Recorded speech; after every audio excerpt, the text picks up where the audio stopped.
Idzibtala Ibrahim, untuk sampai pada kualitas bapak, kan putranya beliau salah satunya Ishak ya, Ishak, atau putra yang lain Ismail. Yisma mendengar, El itu Elohim pada Tuhan. Bahasa kita Yasma, mendengar Elohim Allahumma. Maka dibahasakan dalam bahasa, diarabisasi menjadi Ismail, bukan bahasa Arab. Nabi Muhammad bukan orang Arab, hanya beliau lahir di Arab. Nah itu dia. Bagaimana Pak ini penjelasannya? Oke, kita teruskan. Wa idzibtala Ibrahim rabbuhu Rabbun ini Tuhan yang mendidik, yang mengasuh, yang mengimplementasikan nilai-nilai Rabbani. Rabbani, tahu ya ulama Rabbani, bima kuntum tu'allimuna al-kitab wa bima kuntum tadrusun. Mereka mengajar setelah mengakses kitab suci, setelah mendalami kitab suci, perilakunya Qur'ani, akhlaki, nabawi. Oke. Wajib taala ketika dan ini dia Rabbun seharusnya kan Allah disebut duluan kan? Seharusnya ketika Allah menguji, itu enggak, ketika menguji kepada Nabi Ibrahim failnya di belakang Allah. Jadi ujian ini baru kita ketahui setelah ada 2 jeda. Jeda pertama adalah untuk sampai pada kualitas diri kita. Jeda yang kedua untuk sampai pada kualitas ketuhanan kita. Kebermaknaan hidup kita. Spiritualitas kita.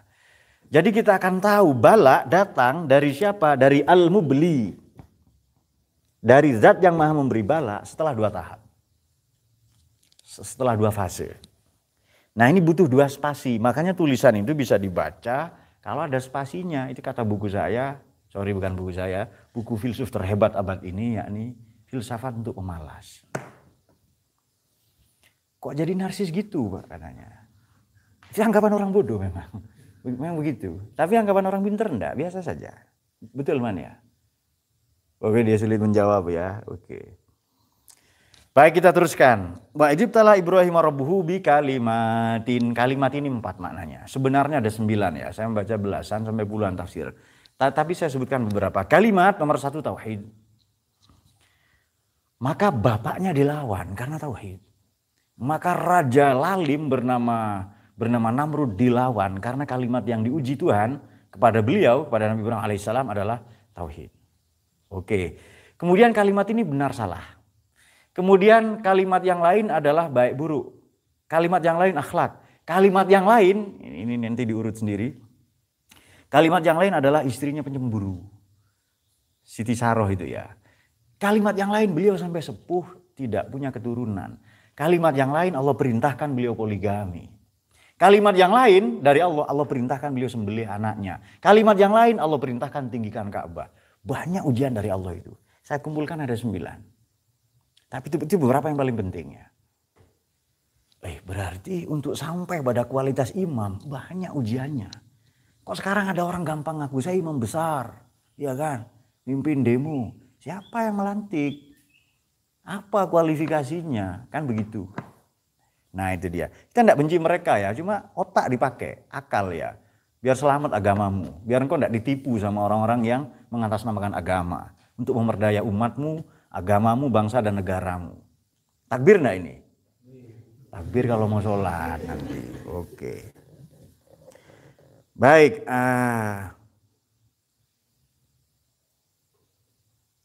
Ini dia, bikalimatin ya. Apa yang dilakukan Nabi Ibrahim?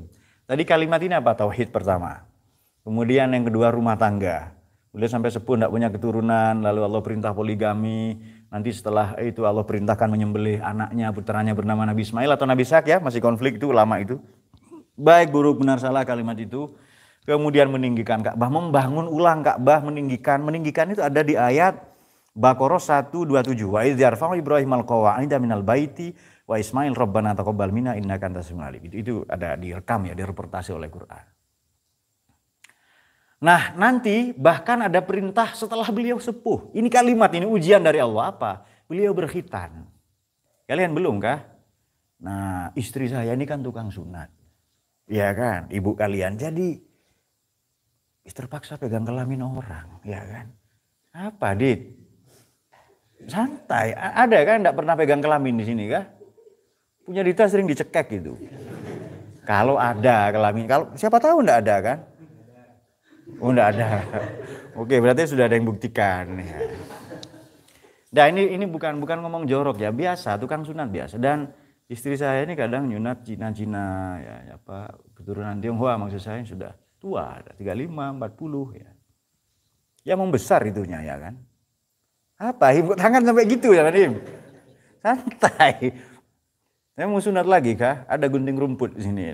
Nah, kita pakai itu ya, sunat revisi untuk Rohim. Oke. Beliau diperintah untuk berhitan. Bahkan menyembelih anaknya dan ketika hendak disembelih diganti oleh Allah menggantinya dengan malaikat Jibril ya, menggantinya dengan kambing. Maka kurban terbaik, ini kan mau kurban ini. Kurban terbaik itu kambing, bukan sapi. Pak, tapi kok kata orang-orang sapi? Itu kata sales sapi, kata belantik sapi ya kan. Kalau betul binatang terbaik sapi, Allah akan mengganti Nabi Ismail atau Nabi Ishak dengan sapi atau gajah. Atau jerapah yang lebih baik, yang lebih tinggi ya kan. Daging lebih banyak pasti itu. Itu jerapah itu halal itu. Jerapah kan pemakan rumput ya kan. Nah itu dia. Banyak kalau kurban itu. Ini 2 desa cukup makan kan. Nah kan jerapah ada yang 13 meter tingginya. Tapi Allah kok ganti kambing. Nah berarti binatang terbaik untuk kurban kambing. Kenapa kiai-kiai, ustadz-ustadz atau oknum-oknum penceramah, dalam hal ini salesnya agama, sapi yang terbaik. Ya mereka sudah kong kali kong dengan belantik, dengan penjual sapi, ya kan. Nah, sapi, dalil ya kan, lalu gitu. Ya kerbau boleh ya, oke ya unta misalnya. Oke, tapi sebenarnya kurban ini atau akikah ini sebenarnya menyembelih sifat-sifat binatang, bukan hanya menyembelih binatangnya. Kita akan bahas nanti itu kalau sudah tiba. Ini siapa yang agak besar badannya di sini? Siap-siap ya? Oke, kayaknya Dita ini. Dita sudah siap ya untuk sebentar lagi nih. Jadi harus kasih suplai makanan ya supaya tambah. Apa ikut program apa namanya yang sapinya Pak Ali itu di sini? Yang belakang pondok ini apa? Penggemukan. Apa namanya? Saya lupa ya. Pokoknya intinya itu. Apa, Dit? Oke, ya sudah ikut program itu. Nah kalimat-kalimat ujian dari Allah, tauhid, keluarganya, tidak punya keturunan sampai sepuh, diperintahkan sunat di usia tua, berkhitan maknanya, membangun Ka'bah, kemudian meninggikannya, lantas menyembelih putranya yang masih kecil, masih 7 tahun yang paling dikasihi disayanginya, kemudian berpoligami, melawan Raja Lalim Namrud, melawan bapaknya sendiri Azar, ada yang katakan bapak, ada yang katakan pamannya, apapun itu, kalimat-kalimat itu maknanya ujian-ujian yang ibtila. Yang ibtala, ujian bertahap itu atammahunna, ditunaikan dengan sempurna. Bukan hanya dilaksanakan ya, tapi dilaksanakan dengan sempurna. Apa misi Allah di situ? Qala inni ja'iluka linnasi imama. Nah itu dia. Kalau mau jadi imam, ujiannya banyak kayak Nabi Ibrahim itu. Kayak kalau hidupmu happy-happy tok, enggak layak untuk dijalani, mati saja. Itu kata Plato ya kan? Radhiyallahu an. Platon kan sahabat, ya kan? Kenapa? Muridnya seorang nabi, nabinya Sokrates. Tabiinnya Aristoteles. Jadi rahimahullah kalau Aristoteles. Belum nyampe ke level radhiyallahu an ya kan? Oke. Kata Platon, hidup yang tak diuji tak layak untuk dijalani.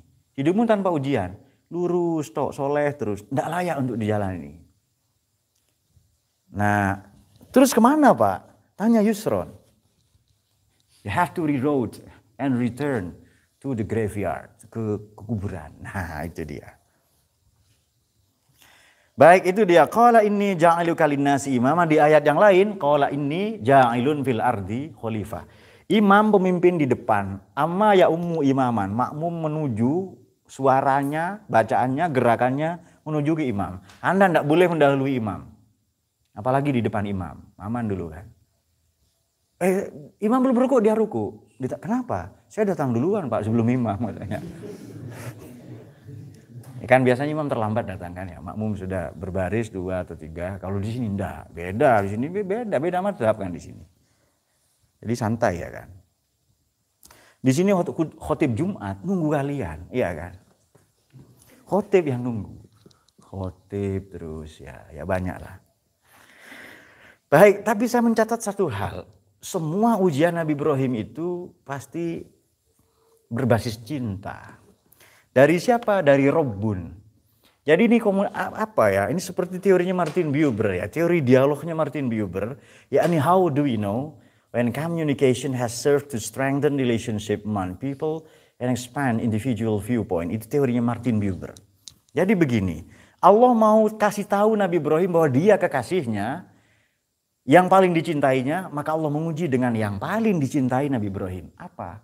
Ya tauhid, ya agama, ya keluarga, ya perjuangan, ya putranya dikorbankan. Nah itu dia. Pada saat yang sama Nabi Ibrahim akan sampai, Allah ini langsung mendeklarasikan bahwa yang mengujimu adalah Rabbun, Tuhan yang mengasuh mendidik. Oke, Maman senang tarbiyah itu Pak. Belum tentu. Nah, dia fakultas tarbiyah lalu tarbiyah semua ya kan. Kayak Farid lah, yang tarbiyah biasa-biasa aja ya kan. Nah, oke, itu dia. Fatamahun beliau sempurnakan. Qala ini jangan lupa nisa. Qala. Nah, Nabi Ibrahim ini berdoa begini, Tuhan, tolong yang paduka jadikan imam jangan hanya saya tapi keturunan saya. Qala wa min dzurriyyati. Maka semua keturunan Nabi Ibrahim ini baik, betul ya?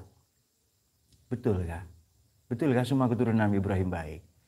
Baik, kecuali qala la yanalu ahdiz zalimin. Ahdi, perjanjianku denganmu Ibrahim, la yanalu, tidak akan mendatangi. Berarti yanalu ini aktif. Az-zalimina pada orang-orang zalim. Maka semua prestasi ketuhanan misalnya. Oh enggak begini ya. Oke. Semua prestasi ketuhanan, kemanusiaan itu datang dari Tuhan. Misalnya begini. Anda kaya, bukan prestasimu. Anda pinter, bukan prestasimu. Itu karena guru dan orang tuamu. Karena sistem tempat belajarmu baik.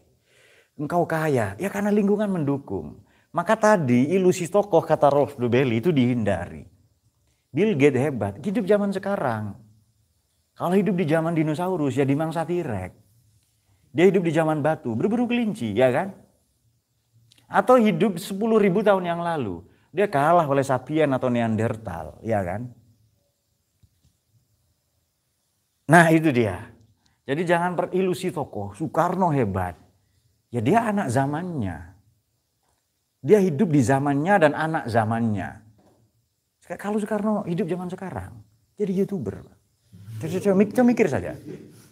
Coba Anda pikir ya dengan, saya tidak mengerdilkan peran Soekarno, tidak. Cuma Soekarno hidup zaman sekarang. Misalnya, di zaman dulu belum ada, ya dia pacaran sama ibu kosnya, namanya Bu Inggit Garnasih, lalu suaminya bunuh diri, ya kan? Dan itu sejarah, nggak usah ditutup-tutupi. Dia foto saja, Soekarno itu kalau foto, misalnya ya, ini kan Panglima Sudirman datang setelah perang gerilya, keliling Jawa Tengah, Jogja, Jawa Timur ya kan, balik lagi, memeluk Sudirman, Panglima Sudirman itu loh. Karena enggak ada kameramen, enggak ada wartawan lah. Setelah datang kameramen, pelukan lagi, suruh foto. Betapa narsisnya, dia kan TikToker begitu. Ya kan? Tukang TikTok ya. Oke, juru TikTok ya, juru. Nah, kita enggak mengecilkan itu ya, tapi proklamasi siapa yang para pemuda yang culik, anak-anak macam kalian inilah ya kan. Ya seneng lah kalian dikit-dikit kan. Kalau enggak, Soekarno pidato ke apa? Ke botol kah? Pidato di hadapan kambing-kambing kah? Nah itu dia. Tentu jasanya banyak, pergerakannya ya banyak lah. Orang yang punya pengaruh tentu saja. Tapi sehebat apapun dia anak zamannya. Kalau Soekarno hidup di zaman batu, berburu kelinci sama Bill Gates itu. Semangan urung ya. Lalu pepatah ya, ora et labora. Ora mangan ora apa-apa. Ya itu dia. Karena dua-duanya belajar bahasa Latin. Nah itu dia. Maka jangan percaya ilusi-ilusi tokoh. Misalnya, kalau tidak ada kita di desa ini akan ada orang lain yang membangun pondok, membangun peradaban dan seterusnya. Nah itu dia. Kemudian sedikit lagi, qala wa min dzurriyyati qala la yanalu ahdiz zalimin. Maka semua keturunan Nabi Ibrahim, otomatis keturunan Nabi Muhammad. Kalau zalim tidak berlaku dia perjanjian Tuhan dengannya. Ini perjanjian Tuhan dengan kita. Nah itu dia. Monggo diambil atau enggak. Ini perjanjian ya. La yanalu ahdiz zalimina. Siapapun orang yang zalim bagaimana? Wa qul khaba man hamala zulman. Orang yang zalim rugi, hancur. Nah itu dia.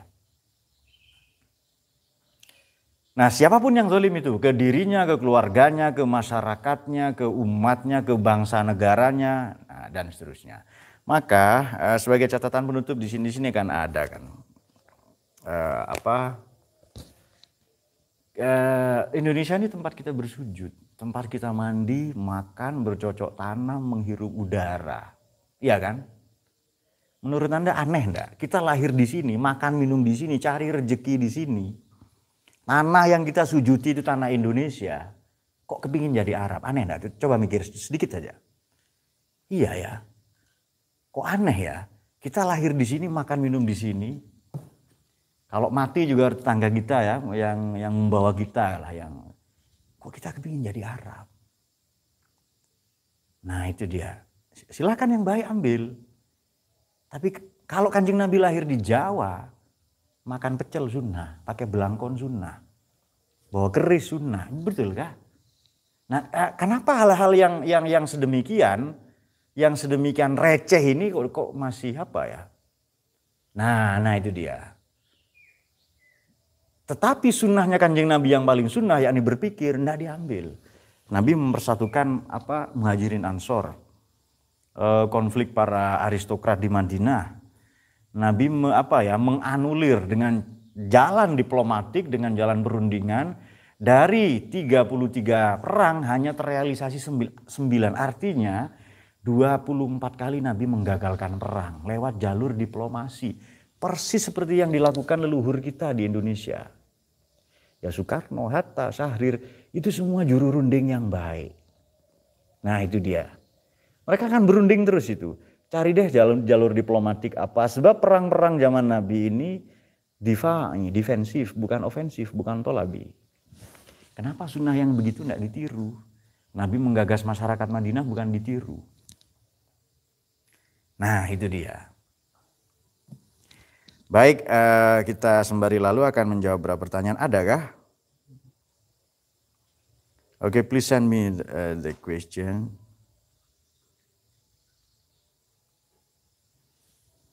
Nah itu dia. Nanti setelah itu wa iz ja'alnal baita masabat, sembari dikirim saya, wa iz ja'alnal baita masabatan linnasi wa amna. Allah jadikan bait itu masabah dari kata saub, pahala, tempat mendulang pahala. Atau masabah, tempat berkumpul. Ini kan eksodus. Semua eksodus, semuanya berfusi ke Islam. Sebagai agama rahmat ya. Jadi keturunan Nabi Ibrahim kan didoakan. Qala wa min dzurriyyati. Semua didoakan baik-baik itu. Tapi Allah segera menukas dalam satu ayat, maknanya dalam satu tarikan nafas. Qala la yanalu ahdiz zalimin. Perjanjianku tidak akan mendatangi, maknanya tidak berlaku, gugur dengan orang-orang yang keturunanmu yang zalim. Itu dia.